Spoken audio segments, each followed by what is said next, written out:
Uyghur xalqining faxrlik yozuvchisi Zordun Sabirning Şinjan Yoshlar O'smirlar nashriyoti tarafidan nashr qilingan Ana yurt nomli romani. Bu roman Biliqut shirkatida ovozga elinib, Biliqut to'rida anlatildi.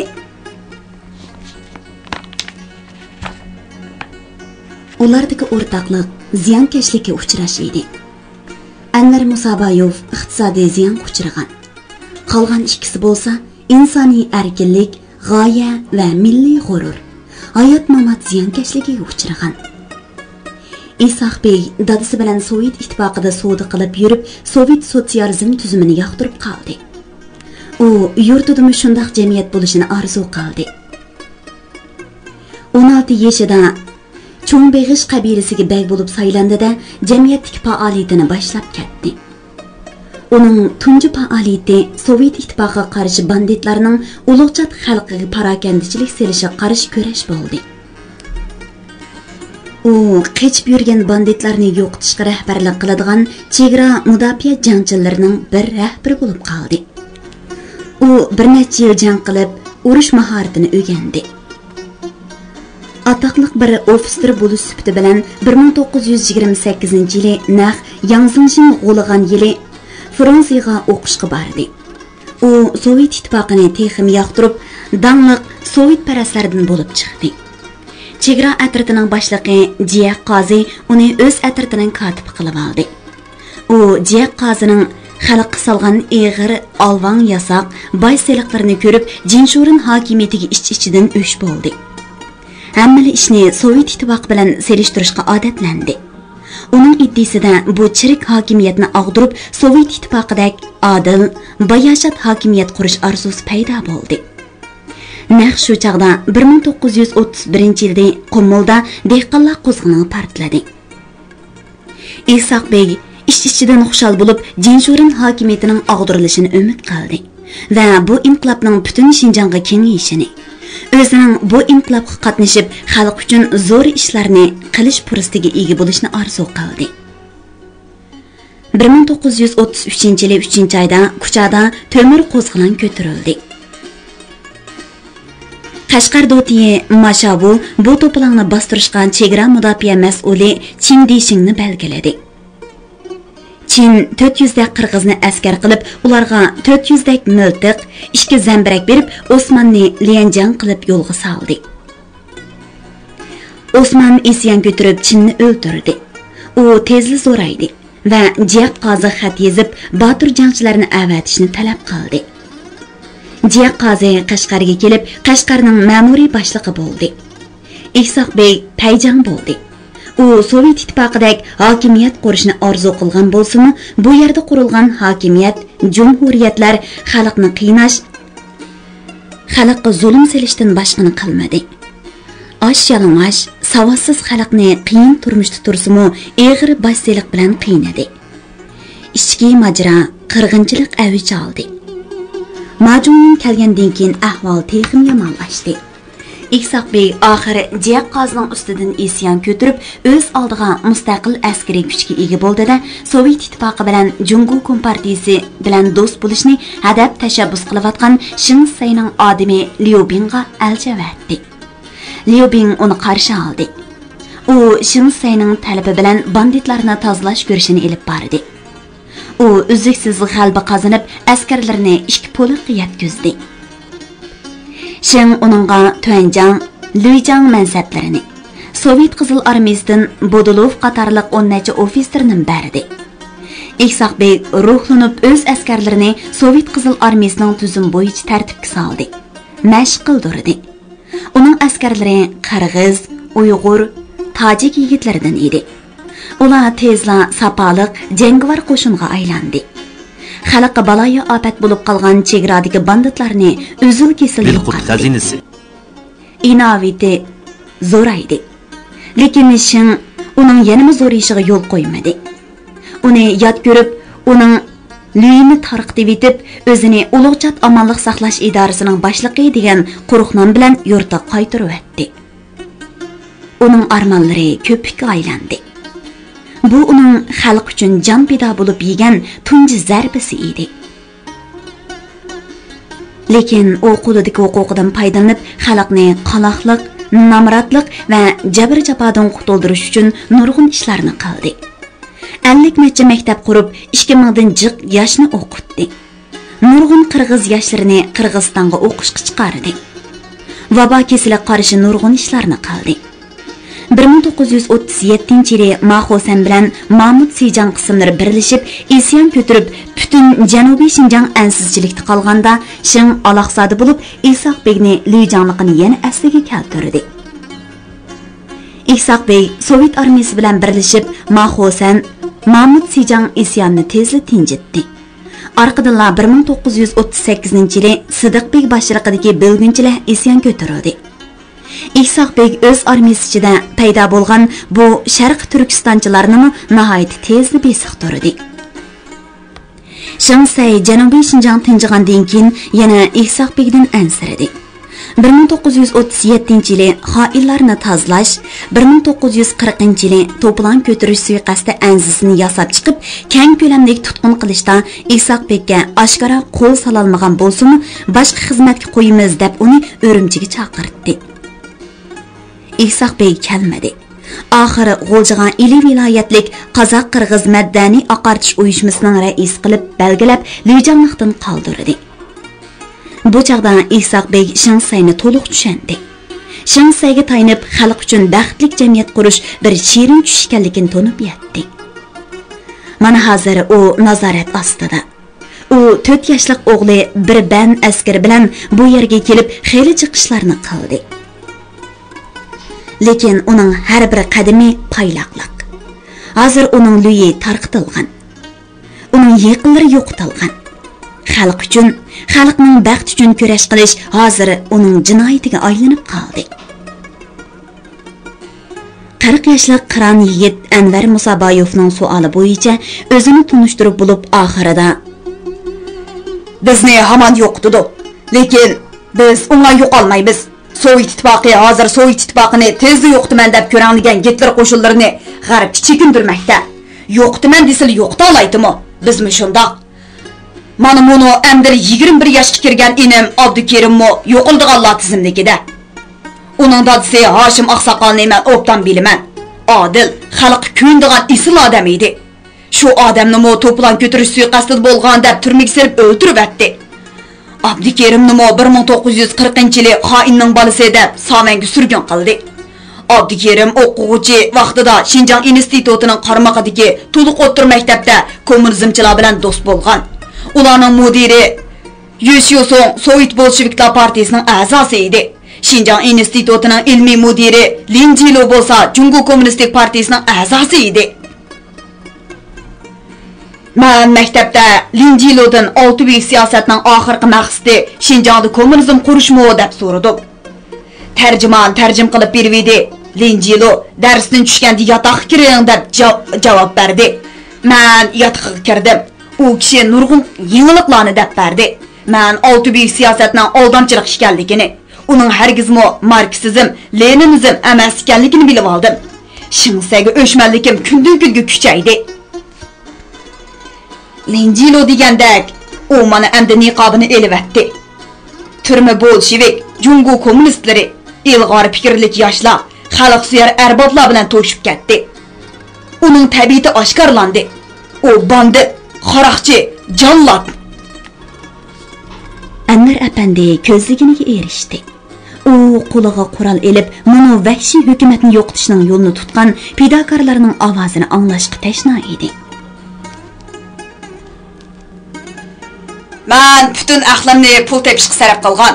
Pul bo'lsa-la, hammani qilg'ili bo'ladi deb o'ylaydim. Ota-buvalarim o'z puli bilan maktab ochsa, chet elga yoshlarni chiqarsa, yo'qsullarga oylab sadiq tarqatsa, ishchimdan xushal bo'lib, men qoltis oilaning bolasi. Mening oilam eng ilg'or, to'pisi, cho'ng oila deb faxrlandim. Sizlarning qilgan ishinglarni anglab xijil bo'lib o'taman. Sizlar xalq uchun jininglarni tikib qo'yibsizlar. Biz nihoyatda pul xarjlashlarni bilibdik. Sizlar xarjlayotgan bu pulni mo emgakchi xalq topgan. Abdukerim Nisiyatjon gapi ochiq yigit ekan. U Anvar apandiga radiya bo'ladigan bu gapni o'ylanmayli DVD İhsoqbek uzun burtlarini barmoqlari bilan siylab qo'yib, Marksizm, Leninizmning oddiy qoidasi shundoq. İşçi dehqonlar, ziyolilar asosiy qo'shin. Ular oxirgi maqsadiga yetish uchun Anvar apandilarning manfaatiga chiqilib qo'ydi. deb kuldi. Shandobandagi zolimlar yigicha xalq yesinmaydi, dedi Anvar apandi kulib qo'yib. Hozir bizning dushmanimiz bir, kelgusi bo'ladigan ishlar u boshqa gap. To'g'ri, dedi Ihsoqbek kulib turib. Shandoban hokimiyatini yo'qotish bizning maqsadimiz. Vazifamiz hamma xalqni uyg'otish, qo'liga qurol olg'izish. Qurol setib olishga barliq pulimizni berishga men tayyor. Noit yaxshi. Sovet ittifoqi necha vaqtdan beri Shing'isayni qurollantirgan edi. Aldandi, endi bizni qurollantirdi. Abdukerim hayajon bilan Ihsoqbek to'g'risida so'zlab ketdi. Tönügün Ihsoqbek akaning mansibini elvatdi. Bir katta garnizon qo'mondoni Shing'isayni 2 qitim qiyin xatardan qutqizgan qaysar odam g'o'ljiq kelib Qozoq qirg'iz madaniy oqartish uyushmasining raisligi bilan qanoatlanib, xalq uchun jon ko'ydirib ishlayotsa, buni arzimas ishdimi u xotirjam bo'la olmadi. Jasuslarning uyushmaning ichiga kirgizdi. Bu odam oilasini ulug'chatda qoldirib, 4 yoshlik bir bolasi bilan sarson bo'lib yursa, bu yerda xotirjamlik bermayotdi. Endi u Ihsoqbekka zaharli qonni so'zishi mumkin. Uning dadasining mol mulkini musodara qilishi, oila urug' tuqqanlarga ziyonkashlik qilishi mumkin. Endi bu kishi hayotini qo'g'dish kerak. Men hammaga tayyorlik qilib qo'ydim, dedi Ihsoqbek hech bo'lmaganda xotirjam holda kulib qo'yib. Hayotim partizanlik bilan o'tadigan o'xshaydi. Birlari pul g'imida, birlari jon g'imida, yana birlari bo'lsa xalq g'imida, dedi Abdukerim hayajonlanib. Bu odam o'zi keladigan xatar, ziyon bilan hisoblashmaydi. Xalqning ustidagi g'am tog'larini og'dirib yetishni o'ylaydi. Bizda mana shunday azimatdan yuzi, hech bo'lmasa 30 bo'lsa-edi. Hay, Jungo Kommunistik partiyasining mushunda xalqidan boshqani o'ylamaydigan, o'limda qilch qo'rqmaydigan bir necha yuz ming farzandi bor. Shu u partiya yengilmaydi. Abdukerim fikam rost aytdi, dedi Ihsoqbek kulib qo'yib, oldirmay xotirjam so'zlab. Bizga hozir hammadan muhimi onliq holda o'zini inqilobga beg'ishla oladigan qaysar azimatlarining ko'plab maydonga chiqishi. Kommunizm, sotsializmni maqsad qilmasin mayli. Zulmga, xo'rliqqa, milliy kamsitish qarshi ko'krak yerib chiqsalar, bu xil odamlar bizga intoyin qimmatlik edi. Men tafsiliy hisoblab ko'rdim, dedi Abdukerim oldirab so'zlab. O'tirg'i chiqqan inqilobchilardan sotqinlar ko'pkan. Yo'q, dedi Ihsoqbek kulib qo'yib. Bug'doydan bo'yojiq, qo'ydan bo'rijiq desak yengilimiz, xatolishimiz. Gap xalqimizning nodonligi, xurofiyligida. Taqdir shundoq. U dunyo bizning, bu dunyo ularning deb nimani qilsa jim turib bersak, oxiri naslimiz quriydi. Şinjanda Uyg'urlardan 4 millionga yaqin nüfus bor. Hukumat o'rinlaridan nechisi bor. Faqatla bir necha g'olcha, jasuslar bor. Xalq uchun jon ko'ydiradigan bir odam hukumat o'rnida yo'q. Askarda-chi? Yo'q. Mening garnizonimni tarqitib etdi. Qirg'iz, Uyg'ur, tojik yigitlarini harbiydan bo'shatdi. 4 million xalqni bir necha yuz sharqiy shimollik so'rayotdi. Bu yerdagi 13 millatning 12 qo'l, biri xo'jayin. Shu birining ko'p sondikilari bizga o'xshash zulm ostida.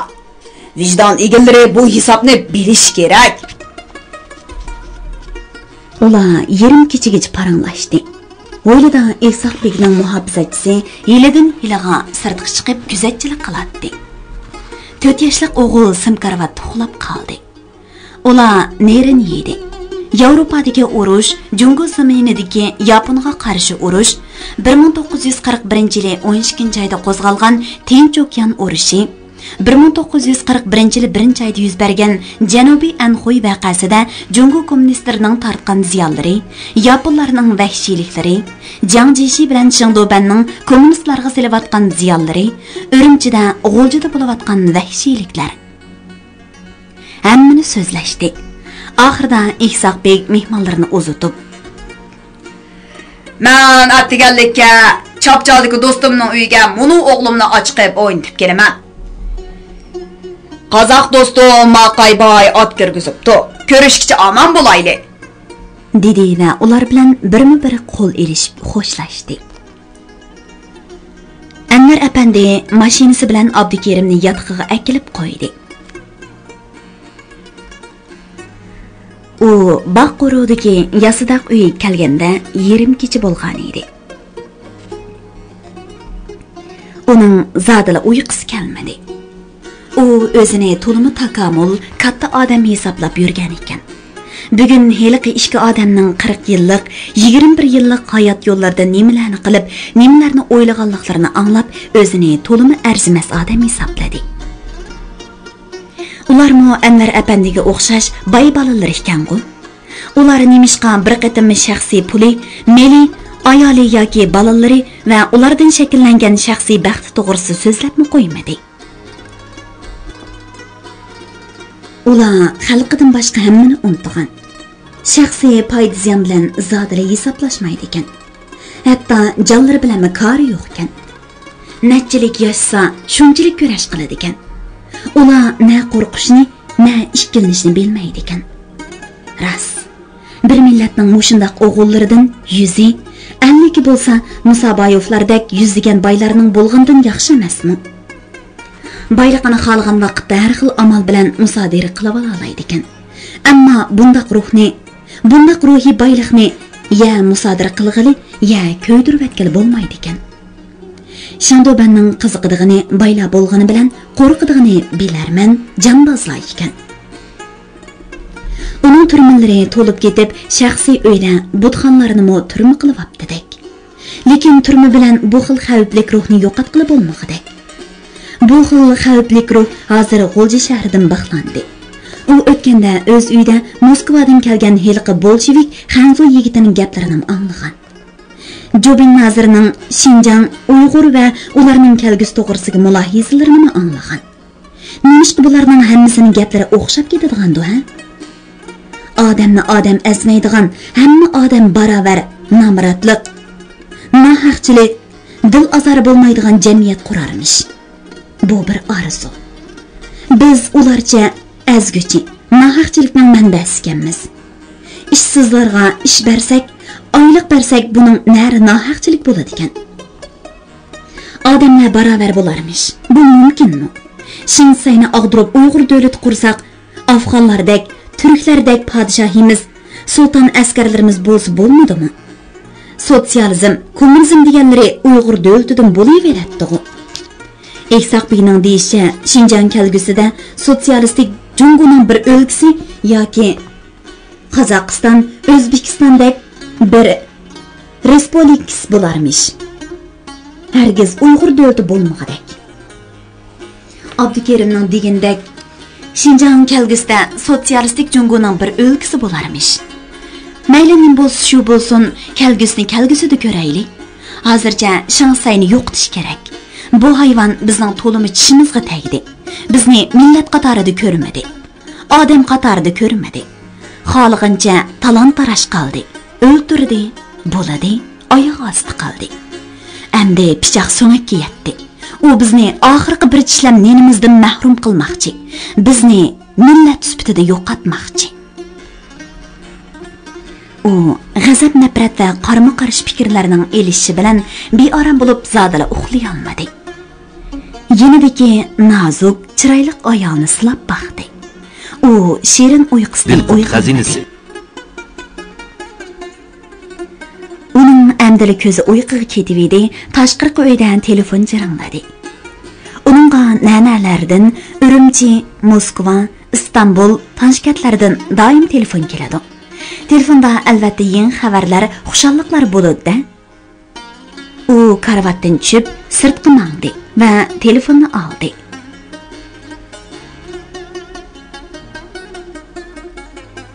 "Ha, bu men, Anvar Musaboyev", dedi u telefon berayotgan ayol kishiga ajablanib. "Siz kim? Bizning telefonni qanday bilib oldingiz?" Manga Jobing nazir deb bergan.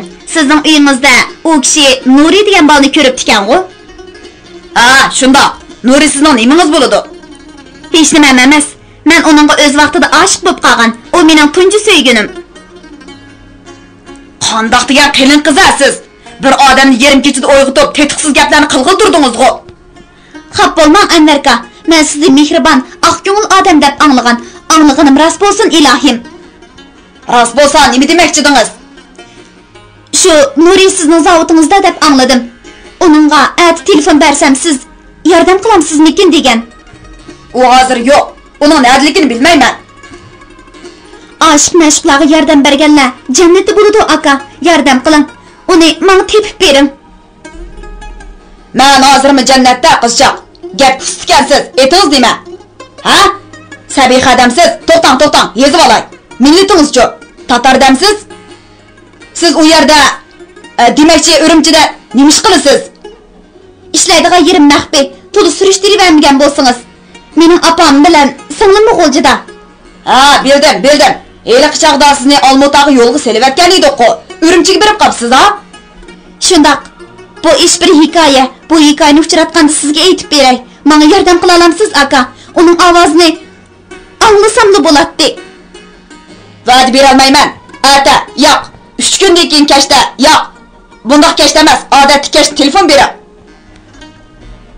Anvar apandining ayoli ansirab yugurib chiqdi. Ajab uzoq mundashdingiz. Bu qaysi ashningiz? Men eringizning ashnisi emas, boshqa bir yigitning ma'shuqi. Qandoq degan loz xotin bu?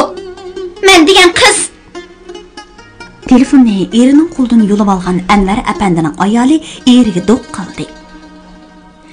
Qiz des qiziqib ketgan-ne texi? Qiz bo'lamdi. U degan bir eski ko'nglik nechidan oshgan ovozni bilib bo'ldim. Yüzü tüven gepi az, hatta çümelidim qo'rqadigan o'lik cho'jigim iç ağırtıp, ko'z yosh qiladigan bir qizning odamlar tillig'ida qilin, gepi uchuq, man-mandanga aylanib qolgani bu boy xotin tushunmaydi. Hayot odamlarni tezli o'zgartirdi.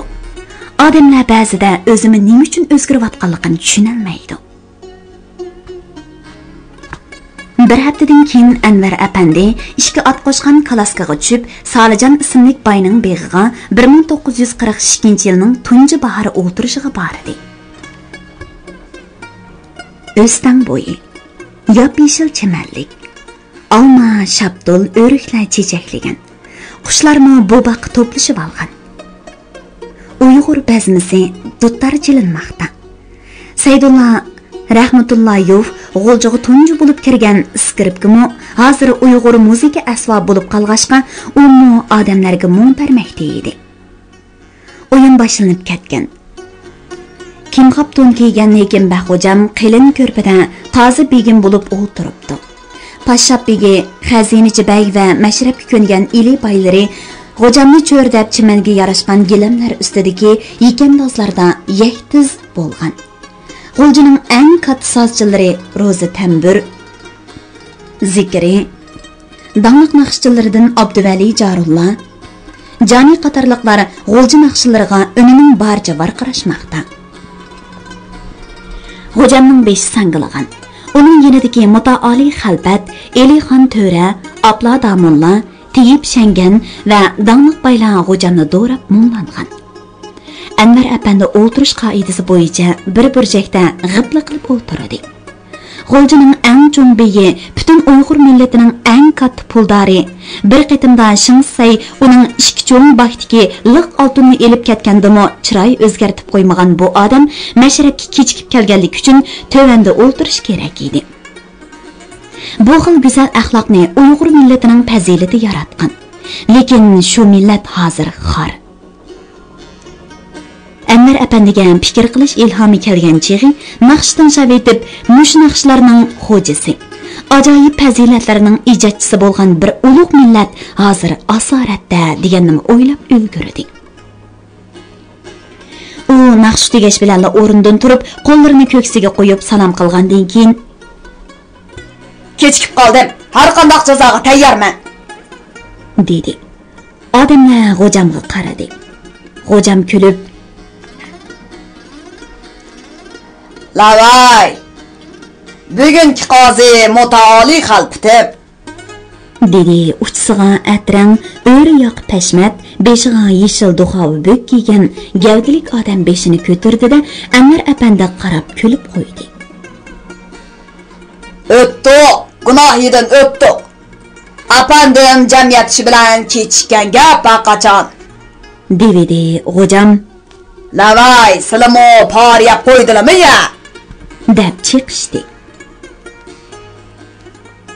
Anvar apandim pora bergan bo'lsa, mollar besilib, sirtning ishiklari etilib qolmas edi. dedi ovozi tum, bo'yi pakar biri chaqchaqchi gapini tortib oladigandek oldirab so'zlab. O'zi dab bosgan, nimish kechikdikin? Anlagansizlar? dedi Anvar apandi oldiramay. Eksoqbek bolasini, muhofizatchisini elib, chapchal degan chegaradan qechib o'tib ketibdi. Shindobanning ochiq kelib, uni ulug'chatdiki dadisini o'zining butun boyliqini musodira qilib, yaqinlaridan 17 o'ylikni qo'lg'apti. Xotini, inisi o'g'ilni Urumchiga kelib turmak sapdi. Saqchilar kechidan beri bir qanchamizni so'roq qilib, "Senlar bilasan" deb qistab holimizni qo'ymadi. Uni buni qilib, yarim kechidan o'tganda aram qutuldi. Qutuldim deb bexastalik qilmasalar apandim. Shindobanning tushiga ozroqli takkalliki odam hayot qolmaydi. Anlasak Eksoqbekning yurtdoshlari, savoqdoshlari, qarindoshlarini mo so'labdak. Hozir shansay dakki-dukki uxlay olmay kechich apyunchakkidak. Tova, xiyonatchilik qarishtirimiz deydi ekan u. O'zi xiyonatning cho'mini qiladi ekan. Apyunkashlarni otidi ekan u, o'zi puruqlatib chekidi ekan. Og'zi bilan orqasidan tayini yo'q odam amal tutib yur so'raydigan chig'i. Heliqi sahrolik Abdumar Mingbegi hokim bo'pdak. Rasma? Pa, u endi qamchisini shiltaydi ekanda. Nimaga hayron qolsiz o'y? Saranşoy yurt so'rib edi, nimalarni qilmadi? O'nnachimiz uning lagdekini uchirimiz deb shahardan Bayondoygacha ot chop turib, qo'nglar yig'ir bo'lib ketmadimi?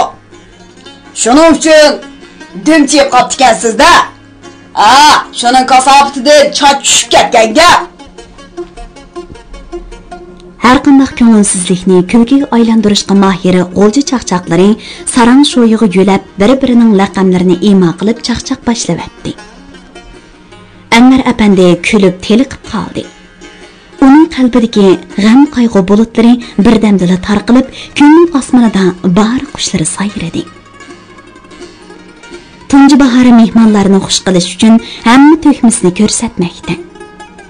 Salkin shamol, illiq quyosh, yop-yeshil jahon, mungluq naqsha, ko'ngillik chaqchaq, kavob, samsa, qo'rdoq, meva-cheva, mazzilik go'shtlar bilan echilgan ishtaha mehmonlarning yashash, halovat ko'rish va lazzatlanish orzusini kuchaytirib, ruhining chunqur yerida qanoat va faxrlanish tuyg'usini urg'utmoqda edi. Biz xalq rohatlanishni yaxshi ko'ramiz. Shunga mehribon, mehmondo'st, kang qo'rsoq. Shunga bizdan boshqalar foydalanadi. Terimizga kirib oladi. Biz huquq, hokimiyat eng'i ega bo'la olmadik.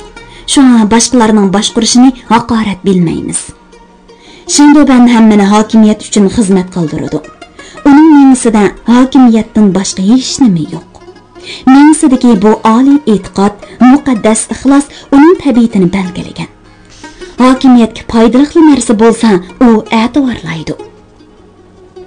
Hokimiyatda qilchilik, ziyonlik, xavflik, hatto gumonan xavflik narsalar bo'lsa, u uning kim, nima ekanligini surishtirmayla uni yo'qotadi.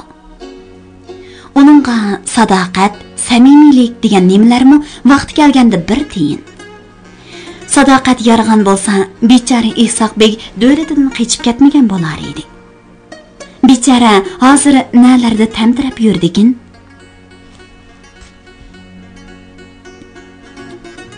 Anvar apandi mungluq naqsha, yurak tegadigan sozning ta'siridan yana mung'andi.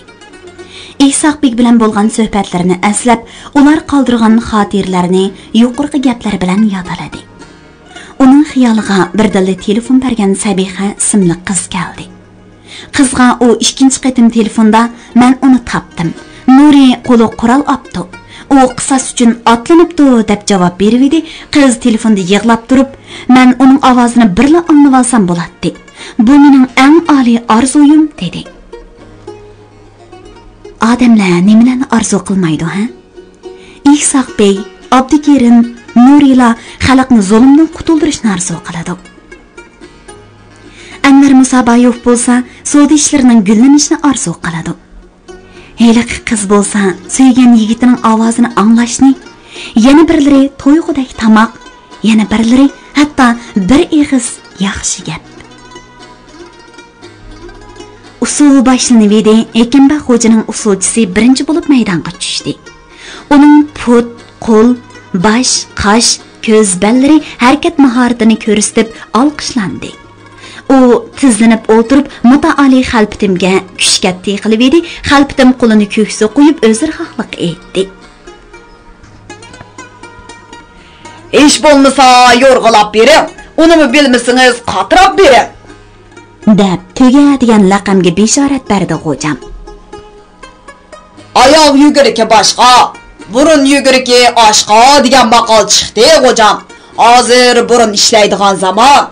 Porash hammadan qoltiz. Rasmo shangan odash. Xalpitim mashka laqamni shanganga hujum qildi. Bir burun sansiz ayibni hammadan topdi purab. Yetti qat yardan qusur ko'ktiki aydin kuna. Dedi tog' mangmaydikan, daryo faqat tinmaydikan. Kun uchun o'lmaydikan, tapdı o saydın guna. Ne üçün oğul töreldi bu qursaqda ey ana? Ne üçün Uyghur yarattın bu cahanğa ey Xuda? Ne üçün berdin onunğa şunç kengri yer zimin?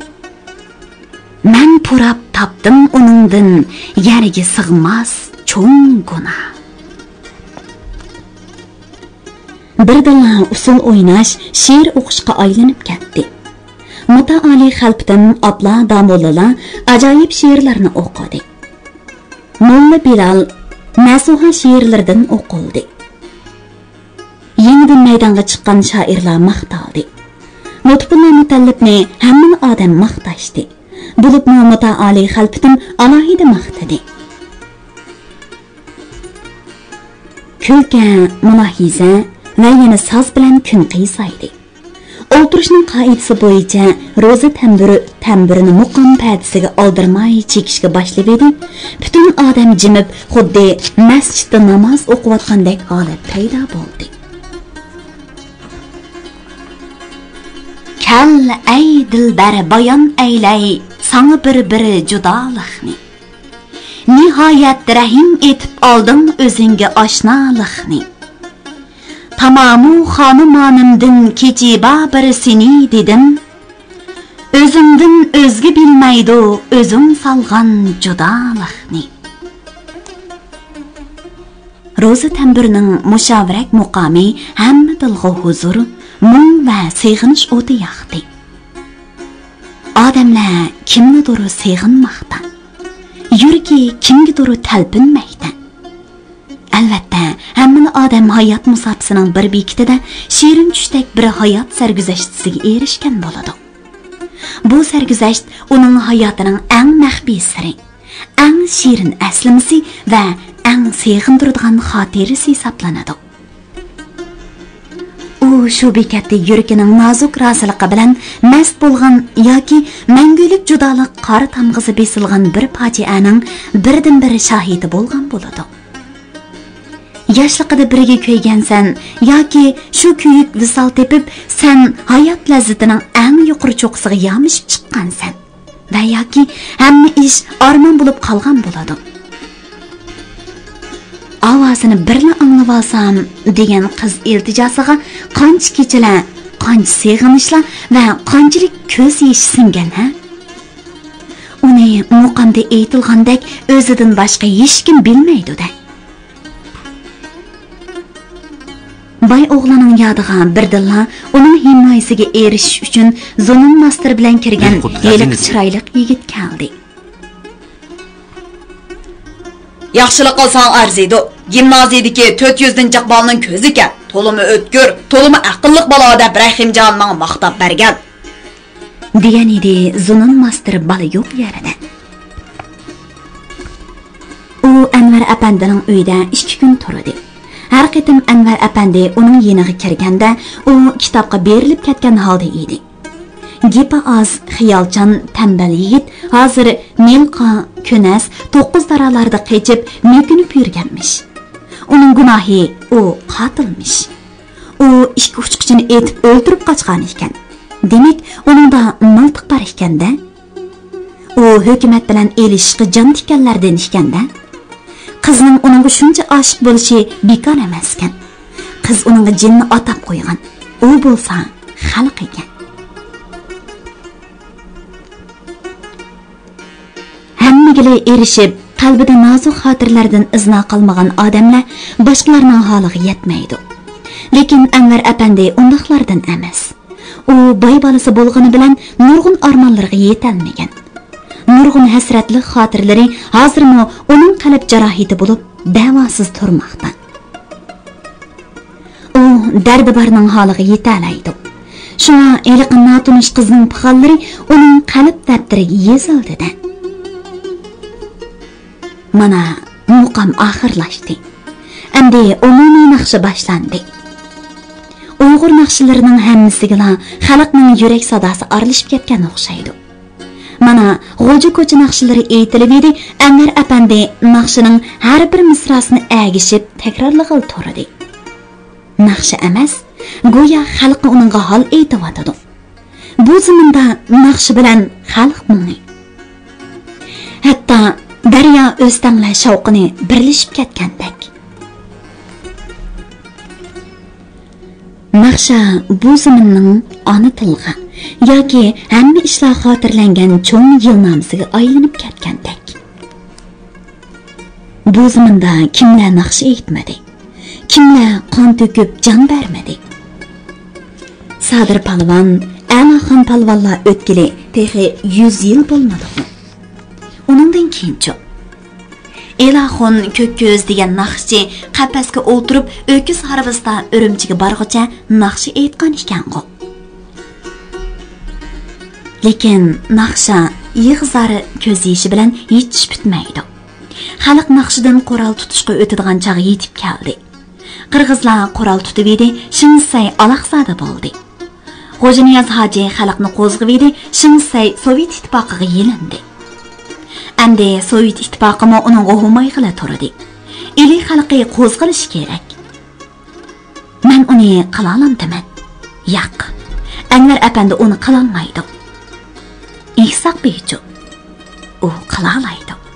Lekin G'o'jadan bir Xo'janiyaz hoji chiqsa bo'ladi. Munolardan qaysi chiqa oladi? Yo'q. Bularning orasida undaq odam yo'q. Avu Elixon To'ra degan anjonliqning gaplari qaltiskana. Pa, bu odamning qo'zg'ash iqtidori yuqorida qiladi. Balki u chiqar. Yo'q, u bir dindor. Natiq atalaydigan margan, siyosatni yaxshi biladigan Isoq Bagdek biri chiqsa bo'ladi. Bundaq odam nadikin? Undaq odamni topalasam, 2 bochka oltinni qural ol deb berib etatdim. G'o'ja shahrining eng katta odamlari qatnashgan tunji bahor o'ldirishi Dadamto mahallasidagi bahor go'zalligi bilan bezalgan bog'da gugum vaqti bilan oxirlashdi. Shu kunlar bu ish alohida xabar bo'lib Urumchiga naq Shingdobanning mahkamasiga yetib keldi. Shingdoban odati bo'yicha tapanchisini yalang'ochlab ustalga qo'ydi. "Kelala!" dedi u xabarchisiga. Uning xonasiga Leo Bangdi ismli saqchi mas'uli ehtiyot bilan kirib, eshikda turib chas berdi. "Darhol o'zingma!" dedi Shingdoban beledagi harbiy kameraga tayinib tik turib. "Bugun nima? Hozir xatarlik rayon Qashqar bilan Xotan emas, Qumul bilan Turpon emas, G'o'lji bilan Oltoy. U yerdagi Uyg'ur bilan Qozoq. har birining har bir qadamini aniq bilib turishimiz kerak. Ruslarning odamlari cho'chak orqali, g'o'lja orqali kirib maxfiy harakat qilmoqda. Qurol atkazchilari bo'lib olgan KGB odamlari hadab Uyg'ur, qozoqlarni qurollantirmoqda. Sen yetarlik odam bilan g'o'ljiq borg'it, qizlarni melib ol. Heli qadak. May oyining oxiri G'o'lji shahriga soqchilar yig'ib ketdi. G'o'lji osmonidagi qora bulut quyuqlashib, yana vahima tut boshlandi. Alohida tilga ilingan Dadam to'dagi qora yig'in qatnashchilari jon saqlash uchun taraf-tarafga pitirab qechishga boshladi.